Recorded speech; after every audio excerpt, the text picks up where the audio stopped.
ശ്വേതാവസാണ്. So അത് അടിപൊളിയായിട്ട് നമ്മുടെ ക്രിസ്മസ് എക്സാം നടന്നുകൊണ്ട് നിൽക്കുകയാണ്. ഇനി അടുത്ത നിങ്ങളുടെ എക്സാം എന്ന് പറയുന്നത് മാത്സ് ആണ്. നാളെയാണ് നമ്മുടെ മാത്സ് എക്സാം അല്ലേ ഫൈനലി. ഇപ്പൊ നമ്മുടെ മിനി മാരത്തോൺ ഒക്കെ കഴിഞ്ഞിട്ടുണ്ടായിരുന്നു. ഇന്ന് ഇതാ നമ്മുടെ മെഗാ മാരത്തോണുമാണ് 7:30 സ്റ്റാർട്ട് ചെയ്യാൻ പോകുന്നതാണ്. അപ്പൊ അതിന് വേണ്ടിയിട്ട് ഒരു ഇമ്പോർട്ടന്റ് ആയിട്ടുള്ള ക്വസ്റ്റ്യൻ, ഈ ഒരു ക്വസ്റ്റ്യൻ എന്ന് പറയുന്നത് അത്രയധികം ഇമ്പോർട്ടന്റ് ആയ ക്വസ്റ്റ്യൻ ആണ്. ഈ ഒരു ക്വസ്റ്റ്യൻ എന്തായാലും നാളത്തെ എക്സാമിന് നിങ്ങൾക്ക് പ്രതീക്ഷിക്കാം. അപ്പൊ എന്താണ് ഈ ഒരു ക്വസ്റ്റ്യൻ നമുക്ക് നോക്കാം അല്ലെ മക്കളെ. പ്രൈസ് ലിസ്റ്റ് അഥവാ വില വിവര പട്ടിക എന്ന് പറയുന്ന ഒരു ടോപ്പിക് വളരെയധികം ഇമ്പോർട്ടന്റ് ആണ്. ഇതേപോലെ നിങ്ങൾക്ക് ഇങ്ങനെ പ്രൈസ് ലിസ്റ്റ് വരും. അതായത് ഇവിടെ ഐറ്റംസ് ഉണ്ടാകും, ഇവിടെ എത്രയാണ് അതിന്റെ രൂപ എന്നുള്ള കാര്യം ഉണ്ടാകും. ഓക്കെ, സാധനങ്ങൾ എന്തൊക്കെയാണെന്ന് ഇവിടെ തന്നിട്ടുണ്ടാകും, അതിന് ഓരോന്നിനും എത്ര രൂപയാണ് എന്നുള്ളതും നമ്മൾ തന്നിട്ടുണ്ടാകും. ഇതാണ് നമ്മുടെ വില വിവര പട്ടിക അഥവാ പ്രൈസ് ലിസ്റ്റ് എന്ന് പറയുന്നത്. ഇതുമായി ബന്ധപ്പെട്ട ഒരു 3-4 ചോദ്യങ്ങൾ A part, B part, C part എന്ന് പറഞ്ഞ് വരാൻ നാളെ നിങ്ങൾ കാണാനുള്ള സാധ്യതയുണ്ട് കേട്ടോ. അപ്പൊ ഇങ്ങനെ ഒരു ചോദ്യം വന്നാൽ എങ്ങനെയാണ് ചെയ്യാന്നുള്ള കാര്യം മിസ് ഇപ്പൊ പറഞ്ഞുതരാം. അപ്പൊ മക്കളെ വില വിവര പട്ടിക നോക്കുമ്പോൾ eating fruits is good for health. Diya and Riju reach to the fruit shop. രണ്ടുപേരും എന്ത് ചെയ്തു? ഫ്രൂട്ട് ഷോപ്പിൽ എത്തിയിട്ടുണ്ട് അല്ലെ. Which fruit is costly? ഏത് പഴത്തിനാണ് കൂടുതൽ വില എന്നാണ് നമ്മളോട് ചോദിച്ചിട്ടുള്ളത്. ഏറ്റവും കൂടുതൽ വിലയുള്ള പഴം ആദ്യം കണ്ടുപിടിക്കാനാണ് നമ്മളോട് പറഞ്ഞിട്ടുള്ളത്. അപ്പൊ എന്ത് ചെയ്താൽ മതി, ഈ വില വിവര പട്ടിക എടുക്കാം. ഏറ്റവും കൂടുതൽ ഏതാണ്? 95 ഉണ്ട്, 60 ഉണ്ട്, 90 ഉണ്ട്, 52, 35, 64, 48. ഈ കൂട്ടത്തിൽ ഏറ്റവും വലുത് ഏതാണ്? 95 ആണ്, അഥവാ 95 ആണ്. ഡ്രാഗൺ ഫ്രൂട്ട് ആണ് ഏറ്റവും വിലയുള്ള ഫ്രൂട്ട് അല്ലെ. ഡ്രാഗൺ ഫ്രൂട്ട് നിങ്ങൾ കണ്ടിട്ടുണ്ടോ? ഡ്രാഗൺ ഫ്രൂട്ട് എന്ന് പറയുന്നത്, ഡ്രാഗൺ ഫ്രൂട്ട് വലിയ പേരൊക്കെയാണ് അല്ലേ, പക്ഷെ ഒരു ക്യൂട്ട് ഫ്രൂട്ടാണ് നമ്മുടെ ഡ്രാഗൺ ഫ്രൂട്ട്. പുറത്തുനിന്ന് കണ്ടാലും നിങ്ങൾക്ക് തോന്നും ഇത് എന്താണെന്ന് തോന്നുന്നു അല്ലേ. കാണാൻ കുറച്ച് ഭീകരമായ ഫ്രൂട്ട് ആണെങ്കിലും ഉള്ളിൽ സോഫ്റ്റ് കുഞ്ഞു ഒരു ഫ്രൂട്ടാണ് നമ്മുടെ ഡ്രാഗൺ ഫ്രൂട്ട് എന്ന് പറയുന്നത്. ഓക്കെ, അപ്പോ നെക്സ്റ്റ് ക്വസ്റ്റ്യനിലേക്ക് നമുക്ക് പോയി നോക്കാം. റിജു 1 കിലോഗ്രാം നേന്ത്രപ്പഴവും 1 കിലോഗ്രാം മുന്തിരിയും വാങ്ങി. ആകെ എത്ര രൂപയാകും? ഇങ്ങനത്തെ ചോദ്യങ്ങളായിരിക്കും കൂടുതൽ നിങ്ങൾക്ക് പ്രൈസ് ലിസ്റ്റ് കാണാൻ പറ്റും കേട്ടോ. ഇതിപ്പോ ഫ്രൂട്ട്സിന്റെ ഒരു എക്സാമ്പിൾ മിസ് തന്നേ ഉള്ളൂ. നിങ്ങൾക്കിപ്പോ വേറെ എന്തെങ്കിലും ആയിരിക്കും ചോദിക്കുന്നുണ്ടാവും. ഫോർ എക്സാമ്പിൾ നിങ്ങൾക്കിപ്പോ സ്നാക്സിന്റെ കാര്യം, പഴംപൊരി ഇത്ര പഴംപൊരി ഉണ്ടായിരുന്നു, പഴംപൊരി, സമൂസ, ചായ ഇതൊക്കെ ഉണ്ടായിരുന്നു. അപ്പൊ ഒരാള് കടയിൽ ചെന്നു, എന്നിട്ട് ഒരു പഴംപൊരി കഴിച്ചു, ഒരു ചായ കുടിച്ചു, ആകെ എത്രയായിരിക്കും വില ആയിട്ടുണ്ടാകുക എന്നുള്ള കാര്യം ഇങ്ങനെയൊക്കെ ചോദിക്കാട്ടോ. ഏത് രീതിയിൽ വേണമെങ്കിലും ചോദിക്കാം. അപ്പൊ എന്റെ മക്കൾ എന്ത് ചെയ്യണം? നല്ല പോലെ ഈ ഒരു ക്വസ്റ്റ്യൻ വായിച്ച് മനസ്സിലാക്കിയിട്ട് ചെയ്യണം കേട്ടോ. Rijo bought 1 kilogram of bananas and 1 kilogram of grapes. 1 kilogram ഗ്രേപ്സിന് എത്രയാണ്? കിലോഗ്രാമിന്റെ വിലയാണ് ഇവിടെ തന്നെ അല്ലെ, 64 രൂപയാണ്, 64 റുപ്പീസ് ആണ്. 1 കിലോഗ്രാം ബനാനയ്ക്കോ? 1 കിലോഗ്രാം ബനാനയ്ക്ക് മിസ് 60 റുപ്പീസ് ആണ്. രണ്ടും കൂടെ കൂട്ടിയാൽ മതി, ആഡ് ചെയ്താൽ പോരെ. അപ്പൊ ഒന്നുകളുടെ സ്ഥാനം അഥവാ വൺസ് പ്ലേസിൽ നമ്മൾ ആദ്യം ആഡ് ചെയ്യാം. 4ഉം 0 കൂടെ കൂട്ടിക്കഴിഞ്ഞാൽ നമുക്ക് 4 കിട്ടും.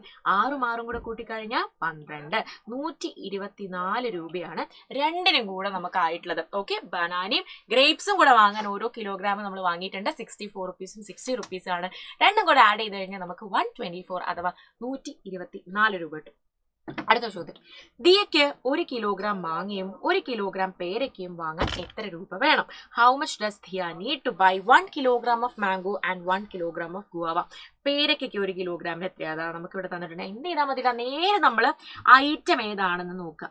അതിന്റെ നേരെ റുപ്പീസ് തന്നിട്ടുണ്ടാവും. അപ്പൊ നമ്മുടെ ഗുവാവ അഥവാ പേരയ്ക്കൊക്കെ എത്ര രൂപയായി? 35 റുപ്പീസ് ആണ്, അഥവാ 35 രൂപയാണ്. പിന്നെയോ മാങ്ങയ്ക്ക് എത്ര രൂപയാണ്? 1 കിലോഗ്രാം മാംഗോക്ക് ഇവിടെ തന്നിട്ടുണ്ട് 48 റുപ്പീസ് ആണ്.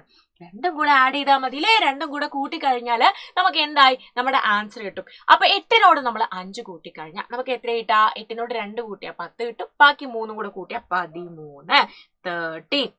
4ഉം 3ഉം 7, 7നോട് 1 കൂട്ടിക്കഴിഞ്ഞാൽ 8, 83 എന്ന ആൻസർ കിട്ടും. സെറ്റ് അല്ലേ? സോ അടുത്ത ചോദ്യം നമുക്ക് നോക്കാം എന്താണെന്നുള്ളത്. 1 കിലോഗ്രാം നേന്ത്രപ്പഴത്തിനേക്കാൾ എത്ര രൂപ കൂടുതലാണ് 1 കിലോഗ്രാം ഡ്രാഗൺ ഫ്രൂട്ടിന്? How much more does a kilogram of dragon fruit cost than a kilogram of bananas? ബനാനാസിന് എത്ര രൂപയാണ് നോക്കാം. 60 രൂപയാണ് ബനാനാസിന്. ഡ്രാഗൺ ഫ്രൂട്ടിനോ? 95. അപ്പൊ ഇങ്ങനത്തെ ഒരു ചോദ്യം ചോദിച്ചു കഴിഞ്ഞാൽ നമ്മൾ എന്തായിരിക്കണം? മൈനസ് ചെയ്യാനുള്ള അഥവാ കുറയ്ക്കാനുള്ള ഒരു ചോദ്യമാണ് എന്നുള്ള കാര്യം എന്റെ മക്കൾ ആലോചിക്കുക കേട്ടോ. അപ്പൊ നിങ്ങൾ നോക്കിക്കേടാ, ഡ്രാഗൺ ഫ്രൂട്ടിന് 95 റുപ്പീസും ബനാനയ്ക്ക് 60 റുപ്പീസും രണ്ടും കൂടെ കുറച്ചു കഴിഞ്ഞാൽ എത്ര രൂപയാണ്? ബനാനേക്കാളും എത്ര രൂപ കൂടുതലാണ് ഡ്രാഗൺ ഫ്രൂട്ടിന് എന്നുള്ള കാര്യം നമുക്ക് കിട്ടും. 5 - 0 5 ആണ്. ഇവിടെയോ 9 - 6 9ൽ നിന്ന് 6 കുറച്ചു കഴിഞ്ഞാൽ നമുക്ക് 3 കിട്ടും അല്ലെ. സോ 35, 35 അഥവാ 35 ആണ് നമുക്ക് ആൻസർ കിട്ടുക. സെറ്റ് അല്ലേ? നെക്സ്റ്റ് നോക്കിക്കേടാ, അടുത്ത നമ്മുടെ ചോദ്യം. മാങ്ങയും പേരയ്ക്കയും വാങ്ങിയ ശേഷം ദിയ കടക്കാരന് 100 രൂപ നൽകി. After buying mangoes and guavas Diya gave ₹100 to the shopkeeper. How much will the shopkeeper give to Diya? കടക്കാരൻ ബാക്കി എത്ര രൂപ ദിയയ്ക്ക് നൽകും എന്നാണ് ചോദിച്ചത് അല്ലേ. അപ്പൊ ഇവർ എത്രയായിരുന്നു ഇവിടെ വാങ്ങിയിട്ടുണ്ടായിരുന്നത്? ഇവര് വാങ്ങിയിട്ടുണ്ടായിരുന്നത് എത്ര രൂപയ്ക്കായിരുന്നു? 83 രൂപയ്ക്കായിരുന്നു ദിയ വാങ്ങിയിട്ടുണ്ടായിരുന്നത് അല്ലെ. 83 റുപ്പീസിനായിരുന്നു മാങ്ങയും ഗുവാവയും പേരക്കയും മാംഗോയും കൂടെ 83 റുപ്പീസിനായിരുന്നു നമ്മുടെ ദിയ കുട്ടി വാങ്ങിയത്. ദിയക്കായത് കേട്ടോ 83 രൂപയായിരുന്നു. 100 രൂപയാണ് കടക്കാരന് കൊടുത്തത്. അഥവാ ഷോപ്പ് കീപ്പറിന് 100 റുപ്പീസ് ആണ് കൊടുത്തത്. അങ്ങനെയെങ്കിൽ ബാക്കി എത്രയായിരിക്കും കിട്ടുക? 100 മൈനസ് 83. 100ൽ നിന്ന് 83 നമ്മൾ എന്ത് ചെയ്താൽ മതി? നമ്മൾ കുറച്ചാൽ മതി അല്ലേ. ഇവിടെ 10 വരും, ഇവിടെ 9 വരും അല്ലേ. സോ 10 മൈനസ് 3 എന്ന് പറയുന്നത് 7 ആണ്, 7 ആണ്. 9ൽ നിന്ന് 8 കുറച്ച് കഴിഞ്ഞാൽ നമുക്ക് 1 കിട്ടും.